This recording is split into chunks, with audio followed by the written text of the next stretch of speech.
All right, good evening, everybody, and welcome to another edition of Your Money Matters Financial Empowerment Show. I am your host, Letha Thornton, and we have taken quite a journey in January, since January 2023, really just talking all things money in an effort to educate, inspire, and motivate you to take control of your finances and your destiny as it pertains to money and finance. So, we have had a host of guests on, some really special people. And about 3 weeks ago, we shared the spotlight with two awesome powerhouses who shared with us, are you officially in business? So you knew some of the things that it took to get started. However, the success of that show, not just that, but also we got to talking so much and we realized that there probably needed to be a part 2 of this show. So I invited Miss Tiara Melvin back and Miss Cynthia Ellis back to do like a part 2 of Are You Officially in Business? But tonight's episode is called Launch Your Own LLC. So we have both these ladies on here. Can you hear me? Hey, how you doing? Hey, hey. Hello, hello. Hi, it's good to have you both back on. Thank you for joining us. Thank you for having us. It's good to be back. Yes, indeed. So do me a favor, just kind of reacquaint the audience um, with who you are and some things that you have going on as far as your own businesses. And yeah, take it away.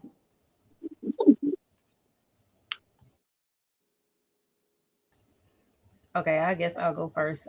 So my name is Tiara Melvin. I am the CEO or the owner of M&J Financial Management, where we try to teach you about financial literacy, how to manage your money well, as a small business owner. Um, Getting into now more of the life coaching part and the group coaching part of your business, because it is well needed. We do taxes, bookkeeping, payroll services, everything pretty much accounting wise. We pretty much do. I'm still kind of busy for me, even though tax season was officially over. I still have some slow comers who didn't do their taxes on time, so still pretty busy. But hey, That would be that's what me. I'm here for. So that's what we do here at MJ. Okay, all right. I like to hear that. And you know, the tax season really can go well past the deadline with people filing extensions and all kinds of stuff. I'm not gonna lie, I've just been a little too lazy to itemize all my business expenses. So it's been taking me a little bit of time. But I am one of those latecomers. And what about you, Cynthia? Yes, and you ladies, let me know if I start sticking at all. Can you still hear me clearly? I can hear you. Great. Okay. All right. It sounded like it was to stop my connectivity was messing up a little bit, and that's the last thing I want because Miss Letha, you are so gracious and inviting us back to speak with everybody. But my name is Cynthia Ellis. I'm the founder and CEO of Ellis Management, which is a business consulting services organization, and I also am a growth strategist. I help minority women build successful and profitable businesses, help them become highly paid and highly successful business women. It's what I love to do. Aside from that, I manage a family practice, a healthcare office. I've been there for about 13 years, been doing some consulting for about 10 years now. This year will be 10 years for that. So I'm excited about that. But love to help minority women, but entrepreneurs as a whole because I love pouring back into the community. But that's what I do. Okay, fantastic. And you have a couple of groups and things that I'm a part of on social media, and I'm just kind of watching you blossom and really come alive. I'm sure you were a great leader before this, but just watching you, you know, motivate and inspire so many people. How do you balance all of that? Thank you so much. How would you? Oh, did you freeze on us, darling? Yeah, I was just asking, how do you balance all of that? Because you have a lot of different things going on. How do you balance, being a motivator as well as having your own business and doing all of those things? Yeah, I was talking to somebody about this the other day. Balance is always a challenge. It really takes a conscious effort, but it takes a lot of planning. I will say that I plan like it's nobody's business, just to be completely candid with you. I plan my Understood. time, I plan my days out. And one of my most recent business coaches taught me that is we actually planned according to the minute. So I started this year out really planning my days down to the minutes and figuring out where the distractions were in my life. So learning how to be an excellent planner and also how to set healthy boundaries and learn how to say no even when my heart wants to say yes. Not everything is meant to support your purpose, even though it may be something good. It's just not maybe meant for such a time as this. So planning and really setting healthy boundaries and learning how to say no have been my best ways to kind of balance life this year so far.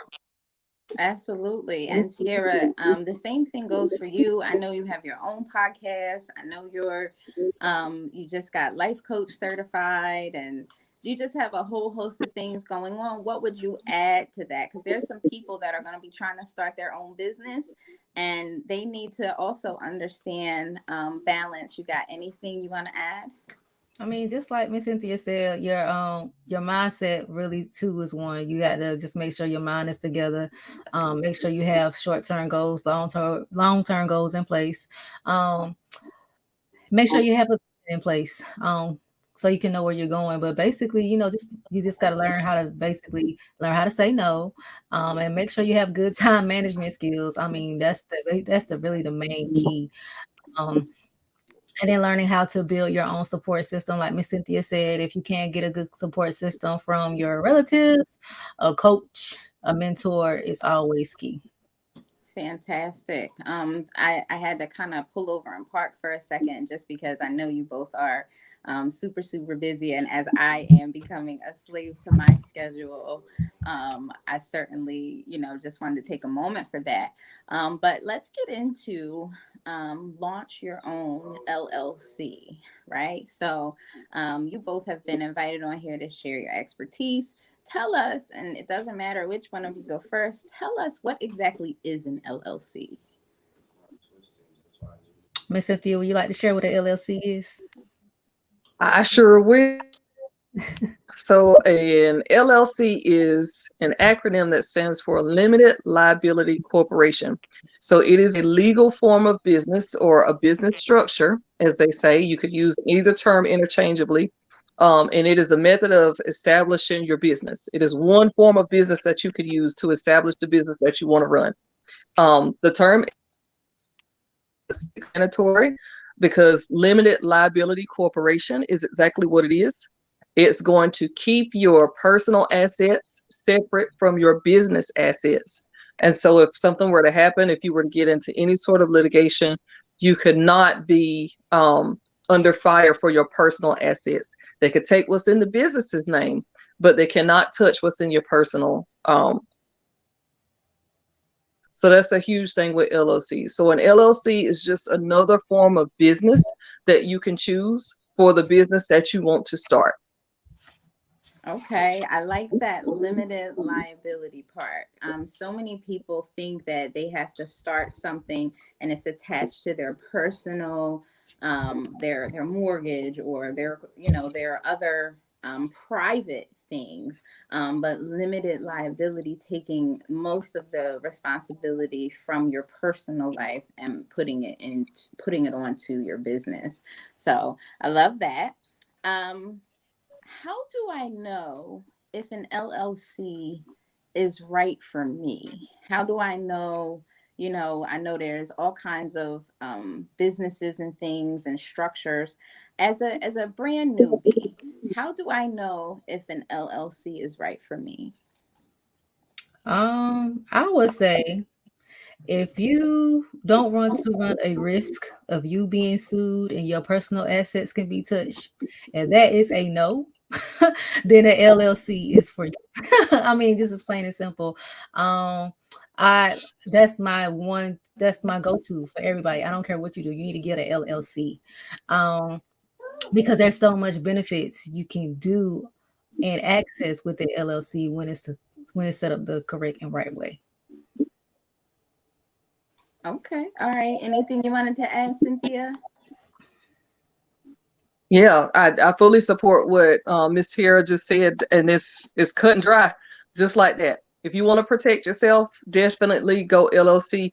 And there's so many other reasons, like she said, of why you should do that. And those reasons are, um, one of them is definitely the fact that you can build business credit on an LLC, and I love that so much because if you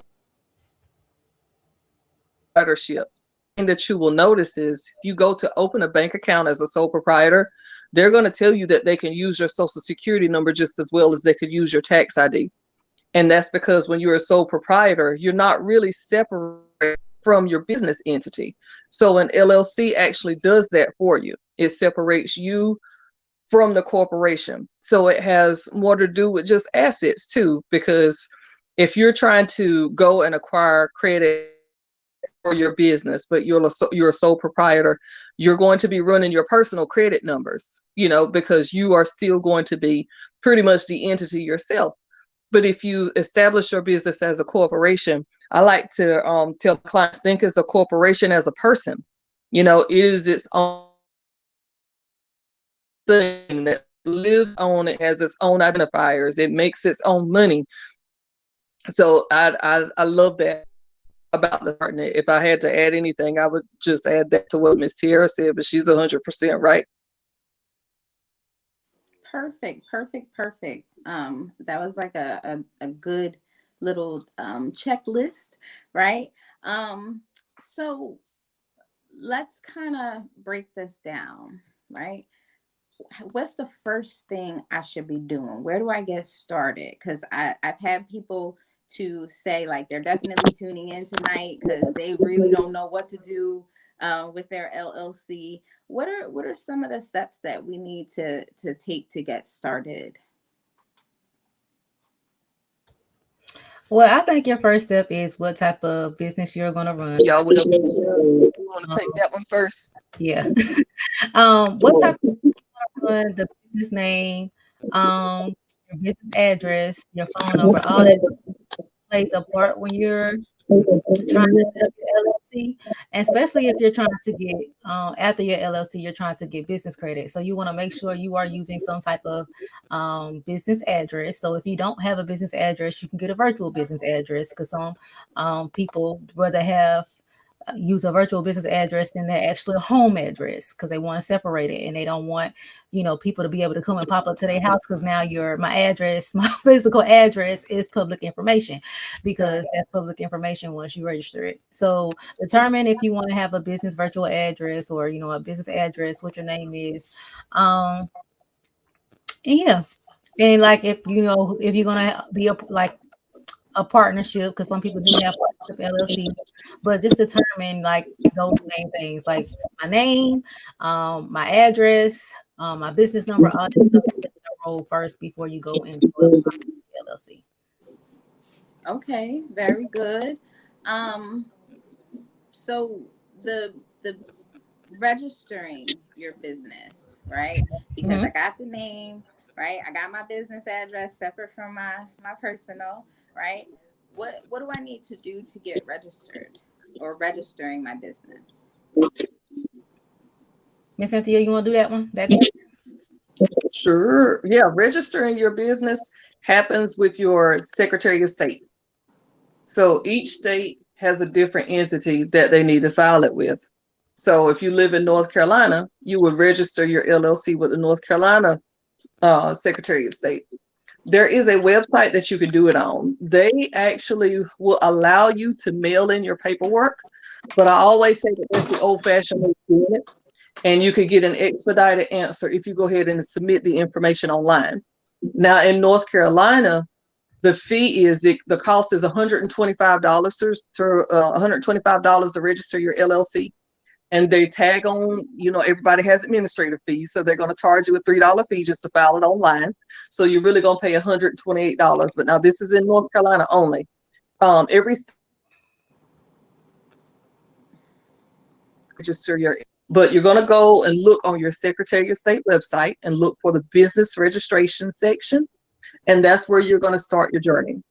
Now, in North Carolina, what you're going to need to have is the name of the business and demographic information for the business, where the address where you plan to conduct the business, your name, your personal demographic information as the owner. And like Ms. Tierra was mentioning, if you're going to have any other members of your organization, so you as the owner are going to be known as the organizer. When you start completing your paperwork online, it's going to ask you who are the organizers, who are the members. You are the organizer because you are the founder of the organization. And if you have other members of the organization, then you would list them there. Something else a lot of people come across when they're doing that registration is, and I get this question all the time about who is my registered agent. You do not necessarily have to have a registered agent. Registered agents are people who can receive mail and correspondence on behalf of the business. A lot of larger corporations will hire a registered agent. You do have to pay somebody for that. Most of the time, it's an attorney because they get mail on the businesses.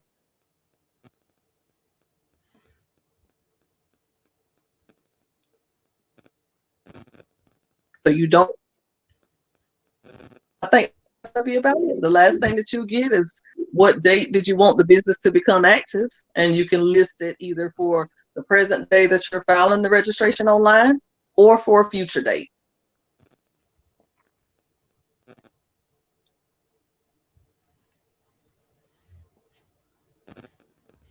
I can't hear you, Ms. Lisa. I think you may be muted. You're muted. My bad. I said we lost you at the part you faded out when you were talking about why you would have an attorney that's opening the mail and things like that. I think it was really important. So if you could just kind of go back to that part. Yep, I'm getting ready to walk around in my house so I can talk to y'all. We're going to get real with this thing. All right, so here's the thing. A lot of organizations will hire a registered agent, right? So all a registered agent is somebody that can pretty much receive correspondence and mail on behalf of the business. And a lot of major corporations use someone like that because what they say is, if you were to have somebody to bring a subpoena to your office, okay, and if you were a larger corporation, you wouldn't want everybody seeing that. You would actually want that to go to your business attorney for something like that. That's what registered agents are used for. And you have to actually pay these people to be registered agents. So most small businesses do not need this type of person working for the organization in the beginning. Save your money. Make sure you put yourself down as your own registered agent. Gotcha. That makes a lot of sense. Who are some other, like, what other titles or would be on my business plan? A registered agent. Are there some other roles that you would list on a business? Ms. Sierra, you want to take that one? It is a section where it asks if you have any officials. Basically, if you want to put that you're like a CEO of your company, CFO of your company, those different types of things. Now they do have that or offer that, or it's just the owner or the founder. They do have that, but that is optional. You do not have to put that, but that is a place on your LLC in North Carolina where you can add office officials. Okay. That sounds good. I just I know when I was creating I was trying to start a nonprofit and they were asking for like officers. Did you have a treasurer? Did you have, different things like that? So I wasn't sure if it was the same with the LLC. Okay. All right. Very good. This probably is going to be for you, Tiara. Tax ID numbers, right? Because I think that these are some of the steps that you're going to be taking to get your business legit. Mhm. Um, is there a certain amount of income that I need to make when it comes to filing taxes for my LLC? No, there's no type of income. Because like you do want to, as soon as you start and you start accumulating losses, you do want to file your losses. Like we had mentioned before on the previous interview, a lot of people missed out on getting COVID funding because they didn't report their losses. So you do want to report your losses. So you don't have to have a set amount. No. Okay. And what goes into obtaining a tax ID? Tax ID number, you can get that from the IRS .gov website. And you'll search for get a EIN number. And when you go through that, make sure you are putting in the accurate information. You want to make sure you get your LLC done first though. And then make sure when you're going in and entering the information for your EIN number, you want to make sure your address and everything matches what you have on your LLC because it's just your social security number for your business. So you want everything to match. You don't want it to look wonky or funky because when it go time for you to open up your bank account, stuff like that, they're gonna be like, oh, that don't. Why does your LLC say one thing but your EIN like it's gonna look suspicious? So make sure everything match. Make sure you're going through and answering the proper questions too about what type of entity your business is doing and what type of entity your business is, and then what type of business and products or your businesses is doing or offering, because that matters. Because the reason why it matters, that determines sometimes when you are supposed to be taxed. So you could be taxed annually or have to do your tax return annually, or you have to do it quarterly depending on what type of industry you are in. So you want to make sure you're paying attention when you're going through the IRS website to answer these questions for your EIN number. And if you don't know how to successfully do it or properly do it, reach out and get help. Don't try to figure it out yourself because you're gonna have to start all the way over. Okay, this is one and done. It's not like it's one and done. So you have to make sure you get it done the right way the first time. Well, that was the part I wanted you to mention, right? You make a Mhm, typo, right? You mhm. put you put I'm not gonna blast. There's a nail salon in the area where this radio station exists, and they spelled the name of the town wrong, but it was included in their business name, and they spelled the name wrong. Anybody from the area knows what nail salon I'm talking about. They spelled the name wrong, and they had to keep it that way. So on top of their moniker, it has the name and the misspelled town nail salon. So, Oh, yeah, it's bad. It's very bad. Um, but just I think by the time they figured it out, they had already got all the paperwork and everything completed. So now us people who live in that town, we just gotta rock out with the fact that it's missing an O and call it a day. So the one and done is serious. So if you need to make sure that everything is legit when you are filling out this paperwork, because you can't send in anything to make corrections. yeah. So I think okay. I think that nail salon should use that, push that in their marketing, makes them We different and do. unique. Anybody that's from the area, we mispronounce it wrong because it's like, oh yeah, you going down there, and you just say it wrong and make a joke of it. It's Because a they whole definitely, conversation piece. it's a whole conversation because they done spelled the name of the nail salon wrong, and we lived here for years, and we like, oh, it's missing an O. So it makes a big difference between how it's supposed to sound and how it actually sounds. But that paperwork was pushed through, and they just couldn't change it. So Oh um, man. we won't name their name. Tell me something. Go into what an operating agreement is. So I can start the conversation with that. An operating agreement is the way that you would want to conduct your business. And it's almost like a document that spells that out. So as the organizer, as the person that runs your business, how would you like to conduct business? This is what this operating agreement is for. You could almost kind of say it's similar to having bylaws for a nonprofit organization, but it is really Okay. just building out and articulating in black and white how you would want things to be run in your LLC. This document is particularly important if you have other members of the LLC, if you have partners, things like this, because it's going to identify and separate who is going to be responsible for what within the organization, is the way that I would say it. What would you add there, Miss Tierra? You are exactly right. The thing I would add though is like operating agreements too now are starting to be more popular, even if you're just a one member LLC. I'm starting to see, especially when it comes to who is managing the money and you're going out to get different things for, as far as business loans. Because I know whenever I went to pretty much apply for like the PPP loan through my bank, they asked me for my operating agreement. I was like, what? What? Like, they ask for stuff like that now. And even if you're trying to get government certifications, because I got my certifications for the small business women owners with the SBA, and they asked me for my operating agreement in order for me to get certified. So it does matter with certain things. So just to be on the safe side, make sure you have your operating agreement in place, because people are now starting to ask more for it. All right, guys. I don't even know how I want it to run. Are there some basics?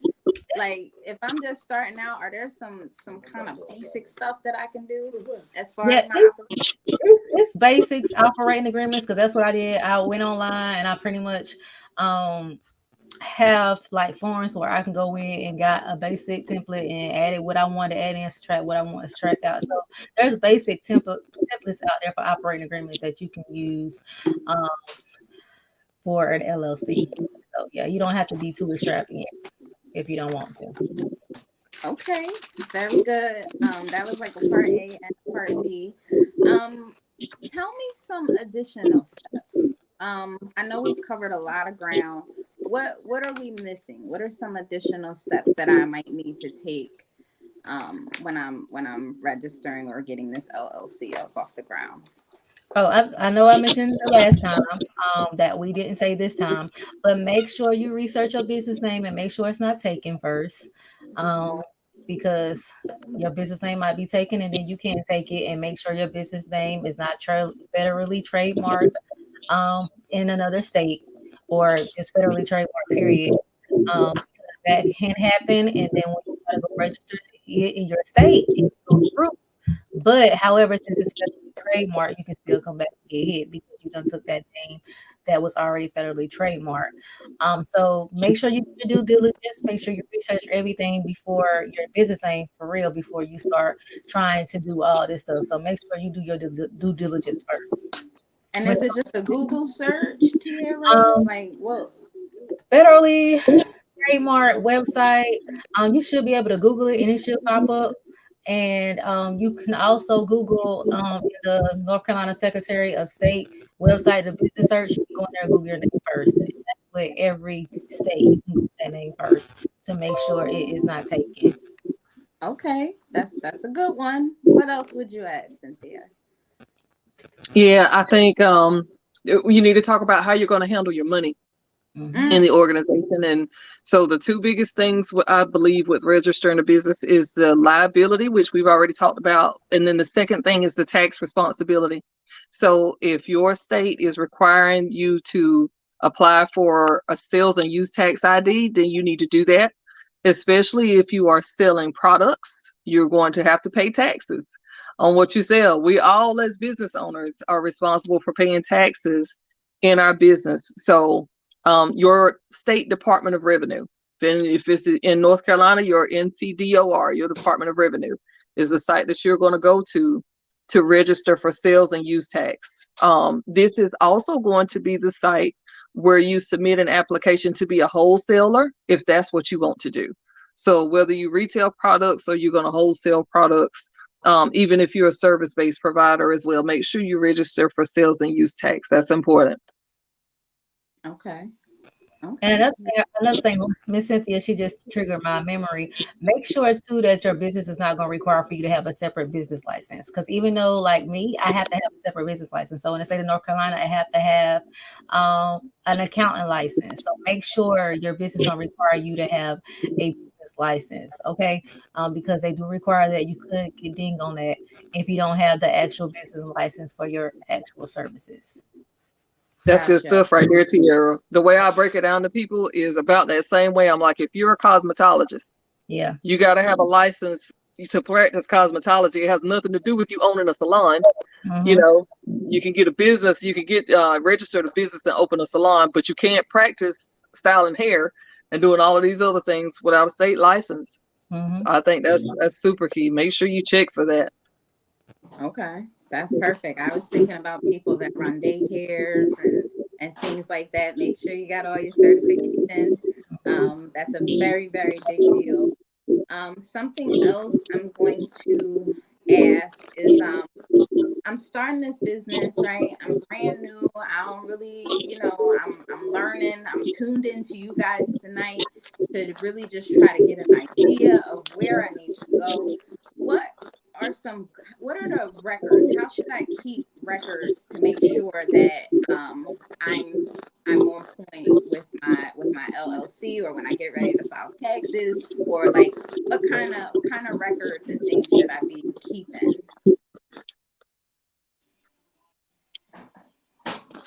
I would say you could do it two ways, but I would definitely recommend electronically. I mean, Mm-hmm. you're going to have to print out paperwork because you're going to have to show it as proof to certain sources like banking institutions that Tiara mentioned earlier. But Mm-hmm. if you cannot find a single platform to keep all of your information on, then make sure that you're keeping it in something that you access often, because you are going to need to reference back to all of these founding documents, especially within the first 5 years of your business. Mm-hmm. I would definitely say think about using something like Google Docs, creating a file on your computer. Even if you have a file on your computer, have a thumb drive. Mm-hmm. That's going to be a backup. But you want to keep it definitely in more than one place.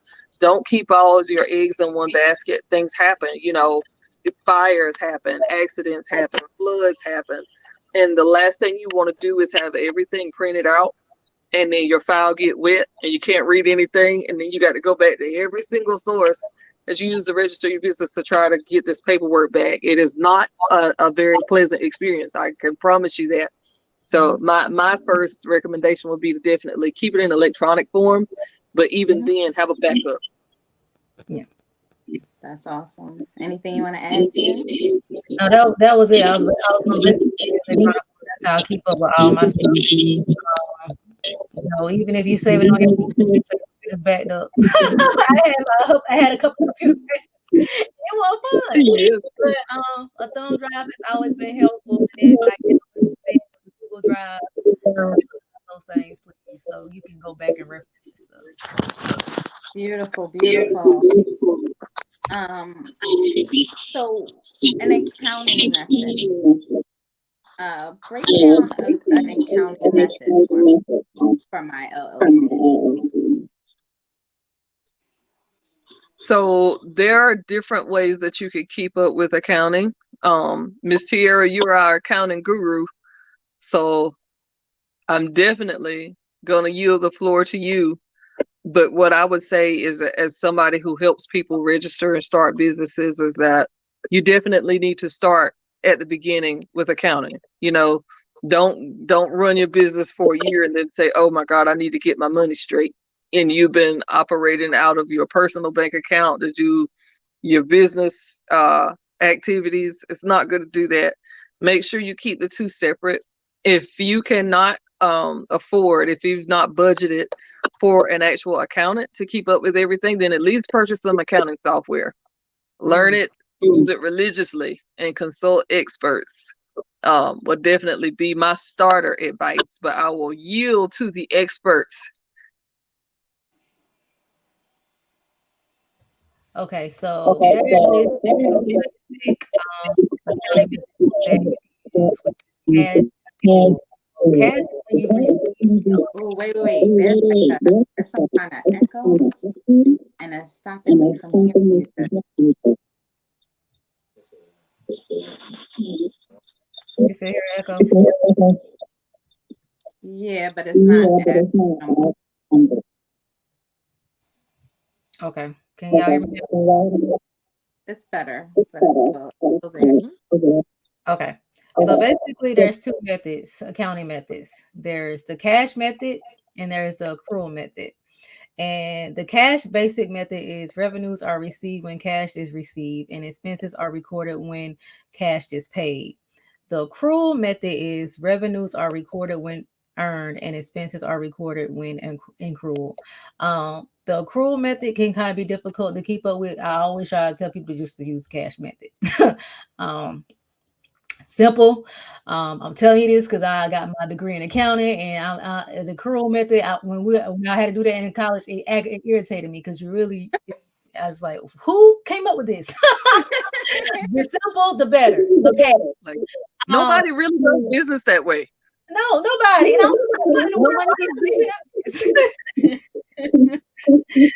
so you the cash method. And like Ms. said, there are online softwares as far as and I advise all my tax clients to use QuickBooks online to use this type of stuff to keep up with your expenses. So whenever you go get your taxes done, you're not getting charged very high rates because they got to manage your books and then do your taxes. Like do this throughout the year. So whenever it go time for you to get your taxes done, you can get them done and then your accountant won't be as stressed. And I'm telling you that from my standpoint because I was stressed out today managing budgeting somebody's books, balancing somebody's books today, that they should have been doing a whole year. So make sure you're doing these things throughout the year. Don't just wait till the end of the year. That's like, oh, I need to get my books together. And then you try to get an accountant. They're going to charge you an inconvenience fee because you should have did it throughout the whole year.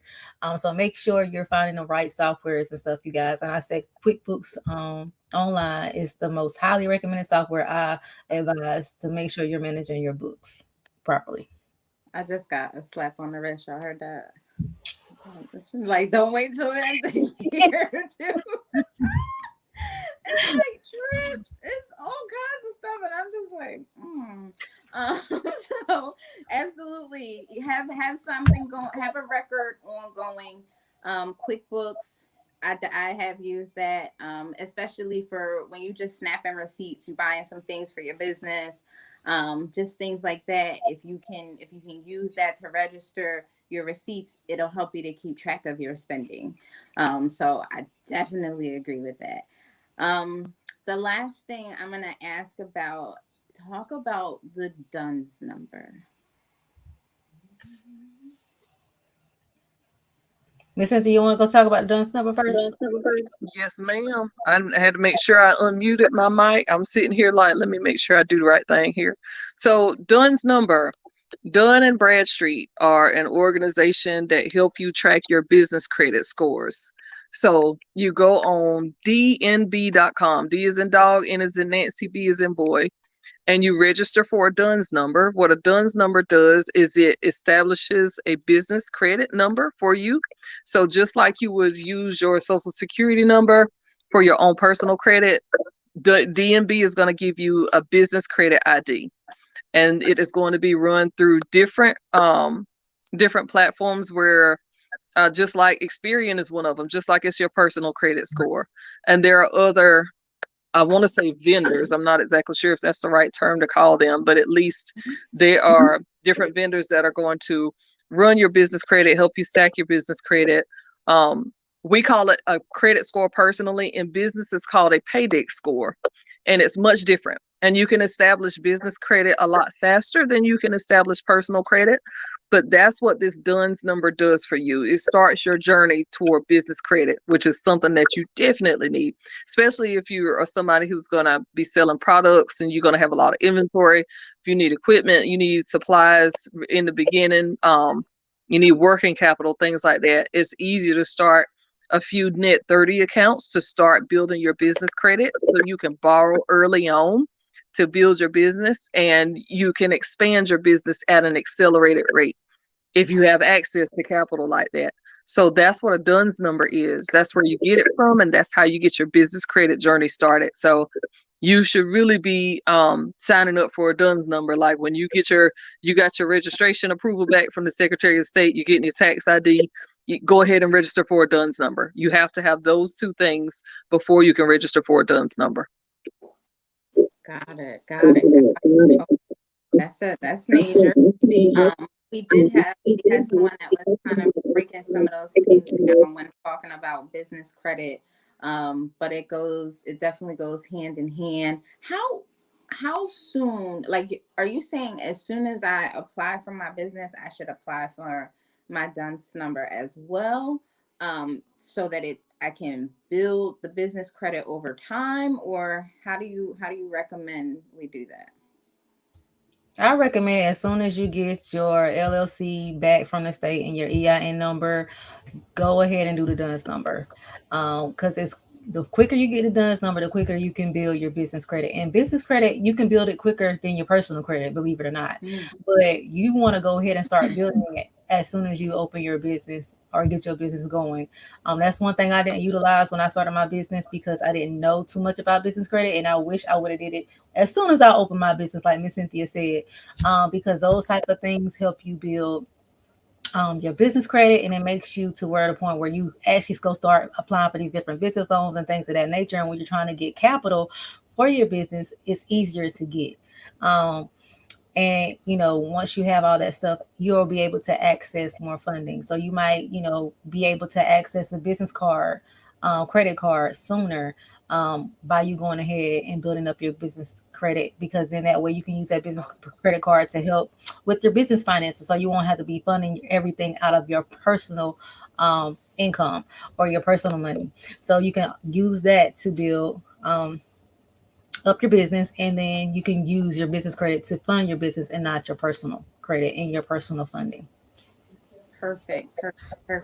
So I will ask, because you all have been giving such great jewels on everything, and you kind of mentioned some things that you wish you would have done differently. Is there anything else that, if you were at the beginning of your journey, that you would have done differently when it comes to launching your own LLC? You gave some good ones. Definitely did. I think I definitely would have started out as an LLC. I started out as a sole proprietor, and I did that to save money. But if I could go back and do it again, and like Tiara was saying, is you just don't understand how much further you advance the path of growing your business until you get down the road years later and you wish, man, I would have done that. I really would have not started out as a sole proprietor. I should have gone LLC in the beginning and started building business credit right away. Those would be my two things. And not keeping up with accounting in the beginning. When I first started 10 years ago, I was doing business expenses out of my personal bank account, and although I may have had to do that for a season, I just did not track what I was doing effectively. So LLC, business credit, and done a better job of tracking my business finances would have completely changed the game for me in the first 3 years of my business had I done those things. Okay, that's good. Those are good ones too. You got any additional ones, Tiara? You utilize getting business insurance. A lot of people don't know about business insurance, but you can get business insurance. Say, for instance, you get sued and you are found at fault. There are business insurance and business insurance policies that you can buy that will protect, that will pay out, so you won't have to pay out of pocket. I had no clue when I first started out, and then the more I got into accounting, I was just trying to find and doing taxes, I was just trying to find different ways to protect myself. And when I learned that I can purchase business insurance policies, because I was an LLC to help protect, not just, even though I had an LLC to protect my personal assets or my, but still, if I get dinged by anything or anybody try to sue me and I'm found at fault, well, I can file that on my insurance policy for my business and it'll pay it out. So those type of things are important, and it's cheap. Like the policy I found was only like $100 and some change for the whole year, so it don't cost much. But just find different ways to utilize to make sure that you are protecting yourself at all costs. And if anyone has an interest, feel free to hit me up. I can help you to obtain some business insurance, commercial insurance, small business insurance, Mhm. whatever the case may be. We can certainly help you with that. So you just keeping stuff in your pocket. You that one. If I didn't ask you, we would have missed out on that valuable piece of information that you just shared about the business insurance, because there are things that happen, food poisoning at your restaurant, or just slip and falls at your daycare, whatever the case may be.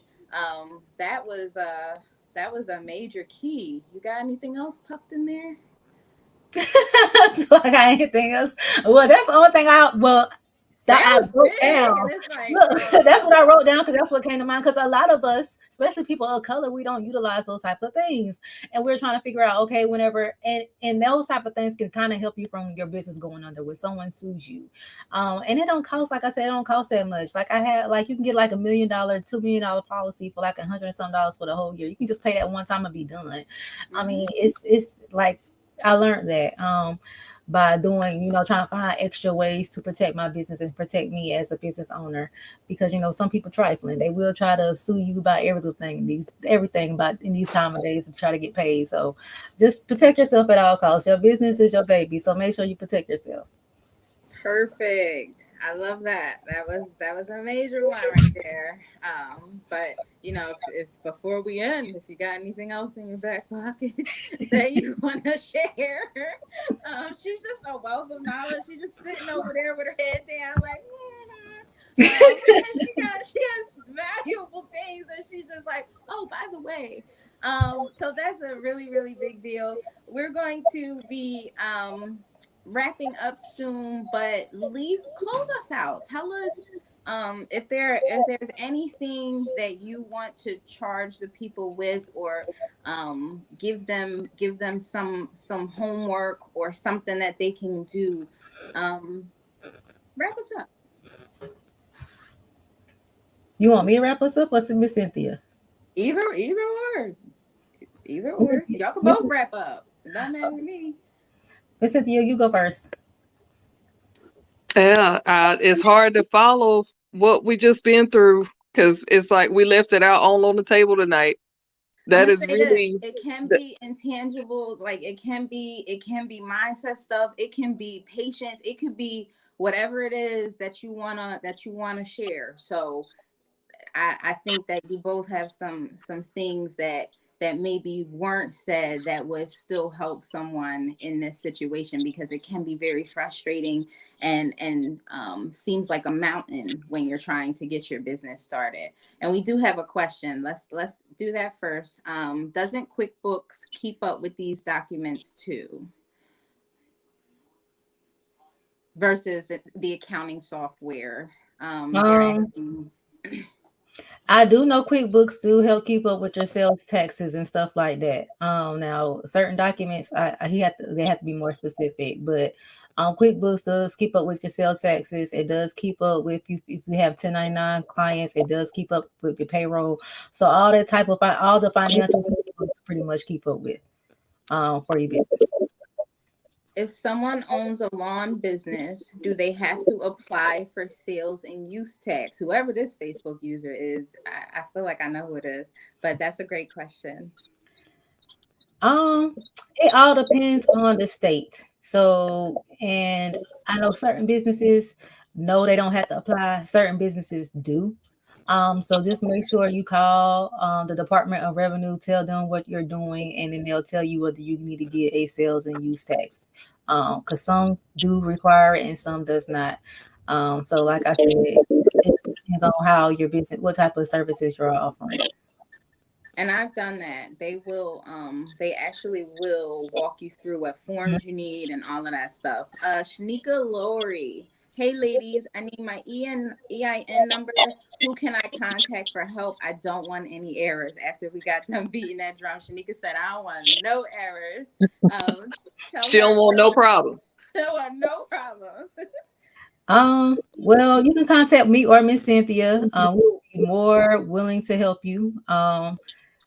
My number is 910-317-0396. Again, that number is 910-317-0396. If I don't answer, text me. I respond back quicker to the text. Like I said, I'm still in tax season. Tax season might be over for everybody else. It ain't over for me yet, unfortunately. But I'm still keeping it pushing. But just send me a text and we'll go from there. And then Miss Cynthia, if you want to get up with her, Miss Cynthia, she'll provide you with her information. Yeah, easiest way to reach me is definitely online. Yeah, any major social media outlet. If you're on Facebook, Instagram, TikTok, LinkedIn, at CEllisMGMT is what you're gonna look for. Look for yellow, black, and white. You'll find me. Not easy to find, not hard to find at all. But yeah, either one of us will be more than happy to help you. And it's the fact that you're willing to reach out and ask for help that makes the difference. Because as long as you're teachable, coachable, you're good to go.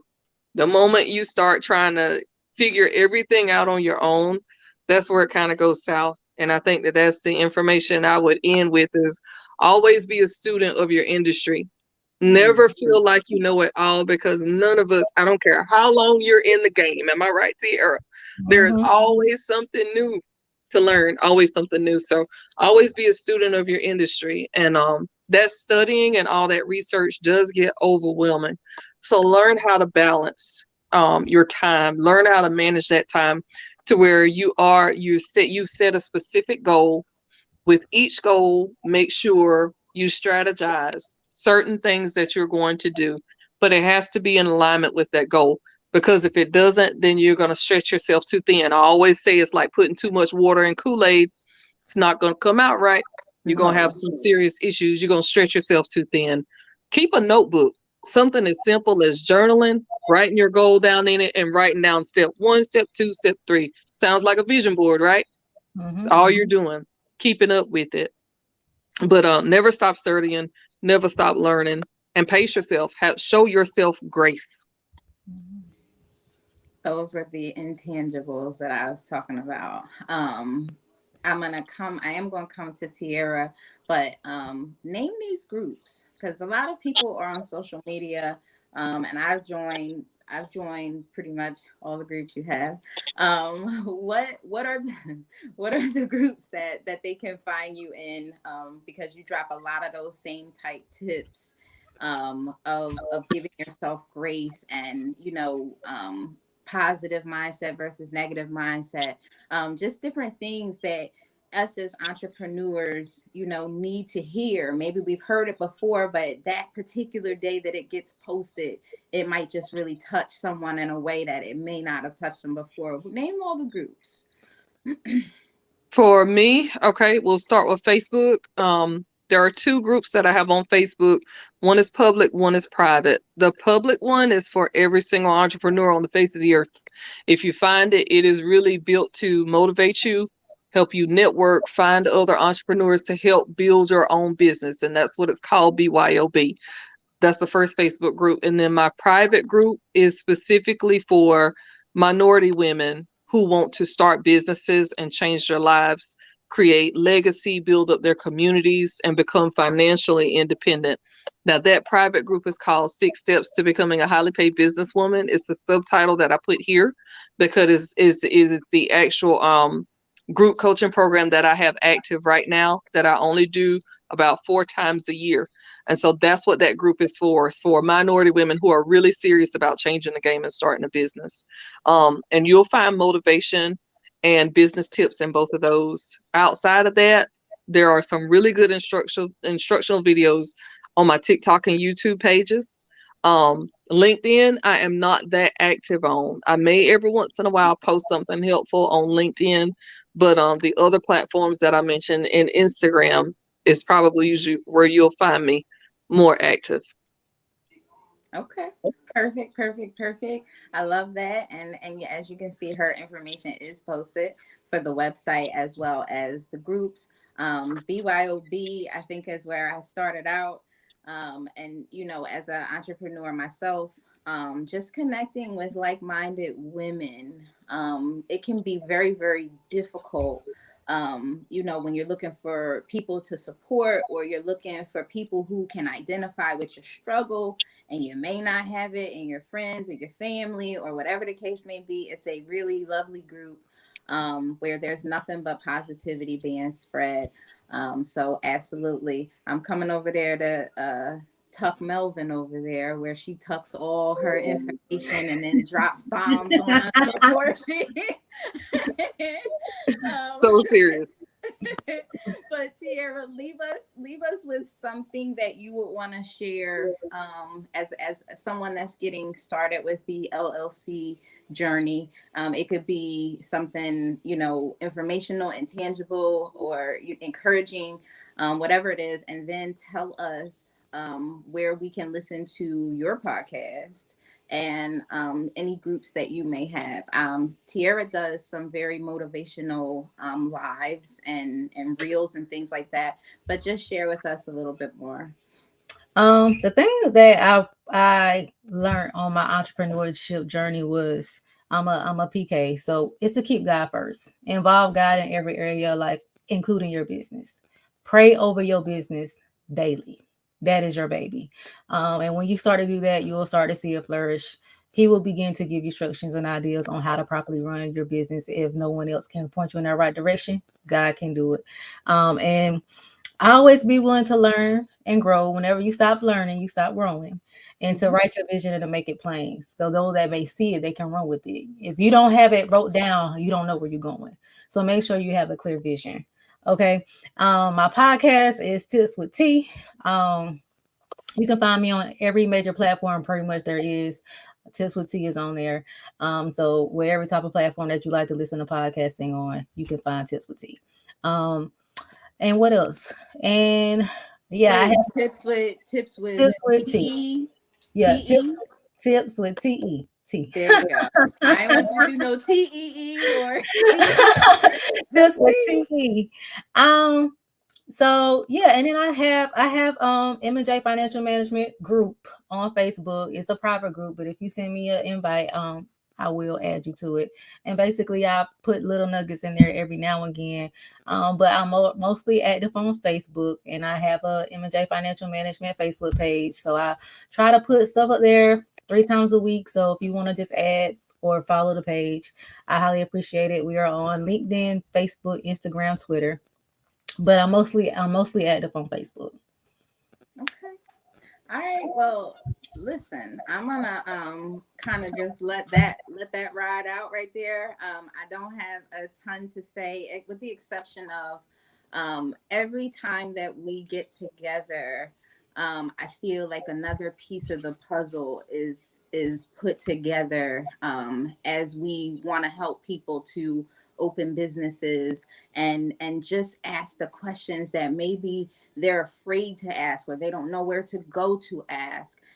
So every time that we do this, I feel like another level is unlocked for people to truly start a business. And starting a business isn't for everybody, but if you are on that path and you're trying to get things together, I think the audience asked some excellent questions too, where they don't nobody always want to Google, trying to Mhm. find all of this stuff, trying to read all this stuff. It can be overwhelming. So to hear, I had people from the last show just saying, like, when Tierra said blah blah blah, the light bulb went off, because I was doing this whole thing wrong. So those things that you all provided, I pray that people will truly take advantage of the resource and the information that you just gave, a hour's worth of jewels. And I really hope that people will take it and use it to benefit their business, because your money matters, and your business matters, and how you operate mentally, physically, financially, emotionally matters. So I just want to thank you all for spending your time with me and really just answering the questions that were probably foreign to a lot of people before you mentioned them, but breaking them down so eloquently so that people in layman's terms can understand what steps they need to take. So I cannot thank you both enough for coming on the show again. I know that this won't be the last time that we link up. Hit Tierra up too for the life coaching and things like that. But I know this won't be the last time that we partner doing something, because the topics and things that you all have don't just extend to starting your own LLC. We probably could have did a show for each entity, probably. But I just want to thank you both for your time. Well, thank you for having us. We appreciate you. Thank you. Absolutely. So that wraps up this installment of Your Money Matters Financial Empowerment Show. Join us next week, where we will be doing the Entrepreneur Spotlight again. That was very, very popular. So we have decided to do that on a monthly basis, where we just showcase entrepreneurs who are, at different phases and different stages, who will share their business. I done got some amazing body butter from that. And that's going to be my go-to. But also people sharing the journey and the ups and downs, and some things that maybe they learned along their journey that they can share with and help you when you're starting your business. So I wish you all a very good night, and we'll see you next week. CMPradio.net, it's the station. Listen, man, let's cultivate together. Bring us all your show ideas. Content creators, we're looking for that. Videographers, we're looking for that. You can be a part of the next great big thing.